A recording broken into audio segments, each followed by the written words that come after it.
All right, Notes 5, Part 2. Let's pick up with the addition rule. With the addition rule, remember earlier we defined mutually exclusive and not mutually exclusive. So if they are mutually exclusive, excuse me for a second. All right, if they are mutually exclusive, we're going to use this formula. If they are not mutually exclusive, we'll be using this formula because of the overlap. And we'll discuss that in class so you'll understand what that's talking about more if you need it. Example number 1, and go ahead and have your formula sheet that we gave out in class so that you can see the deck of cards, and so that you're able to do these if you're not as familiar with the deck. Suppose that a single card is drawn from a standard 52 card deck. Find the probability that the card is either a heart or a diamond. So if I'm looking for the probability that a card is a heart or a diamond. Now remember, the word or is going to be our key word for an addition rule problem. Now, can you be a heart and a diamond at the same time? No, so these are mutually exclusive events, and since they are, all we have to do is find the probability of getting a heart and add to it the probability of getting a diamond. The probability of getting a heart in a deck of cards is 13 out of 52. The probability of getting a diamond in a deck of cards is 13 out of 52. The sum is 26 out of 52, which is 1/2 or 0.5. Let's look at another one. You're still drawing one card from a deck. The card is either an ace or a heart. Find the probability of getting an ace or a heart. Now, this one is different because you can be an ace and a heart at the same time. Because of the overlap, they are not mutually exclusive. When you have two events that are not mutually exclusive, we can expand the definition out this way. I'm going to find the probability of getting an ace in a deck of cards, and I'm going to add it to the probability of being of choosing a heart in a deck of cards. But remember, there is an ace of hearts. He got counted twice, once in each group. So we're going to subtract out any overlap, the ace that is also a heart. All right, probability of being an ace in a deck of cards, 4 out of 52. Probability of being a heart in a deck of cards, 13 out of 52. And there is one ace that is also a heart. We will take him out because he has been counted twice. That will reduce to 4 over 13 or 0.308. The way you can interpret the answer is that 30.8% chance that you're going to pick a card that is an ace or a heart when you draw a card at random. Example number 2. There are 2 managers, 4 department heads, 16 clerks, and 4 stock persons that work in a department store, and an employee is selected at random. Find the probability that the employee is either a clerk or a manager. First thing you want to do is total your group. Your sample is 26. Now we can look and see what we want to find. I'm looking for the probability that the employee that we picked at random is either a clerk or a manager. Are those two things mutually exclusive? Yes, when you're hired, you get paid to be a clerk or you get paid to be a manager. So since they are mutually exclusive, all I have to do is expand it out this way. Find the probability of being a clerk plus the probability of being a manager. Now, I know that some of you can probably do that a little bit quicker if you're a little bit more insightful.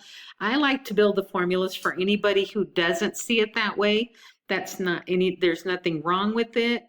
It's just everybody learns differently. So if you need the formula, there it is. If you don't, awesome. Now, our next question has several parts. And we'll spend a little bit more time with it in class. Right now, I'm just going to go through it a little bit quicker. In a survey of 120 consumers, sorry about my typo, conducted in a shopping mall, 80 customers indicated that they buy brand A of a certain product. 68 buy brand B, and 42 of them bought both brands. What is the probability that the consumer buys the following? A, at least one brand. Well, when you're talking about buying at least one brand, that means you're buying A or B. Now, are those two events mutually exclusive? No, because there are people who bought both of them. So to expand it out, you would find the probability of A, find the probability of those people that bought B, and then subtract out all of those people that bought A and B because they got counted twice. The probability that you bought A is 80 out of 120. The probability that you bought brand B, 68 out of 120. And the probability that you bought both was 42 out of 120.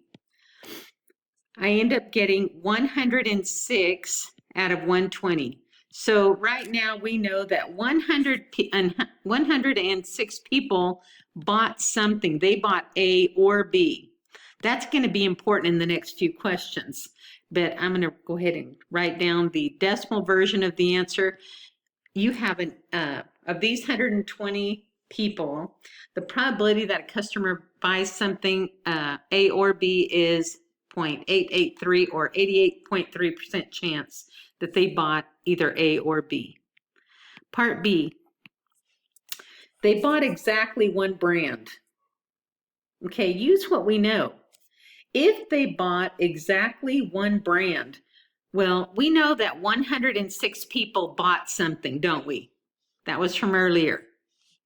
106 people bought something. Take out all of the people that bought both brands. That gives me 64 of them, but that bought only one. I'm going to reduce that to a decimal, 533.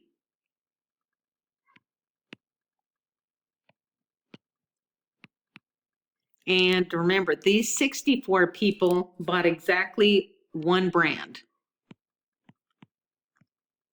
That's going to be important later too. Now, we won't see any problems like this where it has multiple pieces that build on each other on an exam, but I want you to see that you can do anything. All right. Part C, they bought only brand A. They bought only brand A. Well, let's start again with what we know. 106 people bought something. 68 of them bought brand B, so I'm going to take those out. That leaves me with the other 38 out of the 120 that only bought brand A.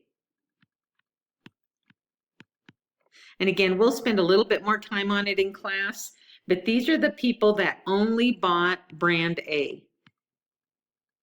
Oops, only bought, well, okay, only bought brand A. And then finally, letter D. They bought neither brand. Well, that's even easier. Start off, 120 people walked in there. 106 people bought something. That leaves 14 out of the 120 that bought nothing. So there's an 11.7% chance that they bought nothing. Bought nothing. Sorry about the handwriting. All right, let's take a peek at example number, well, we're not going to do example number 4. We're going to omit that. If we ever do that one, it will be in class, so you'll have to attend to see it. Not usually done though. All right, now this next type of probability that we're going to look at is called empirical probability, and it's the one where they use a sample, remember. And on this one, we have a used book sale with 100 adult books and 160 children's books.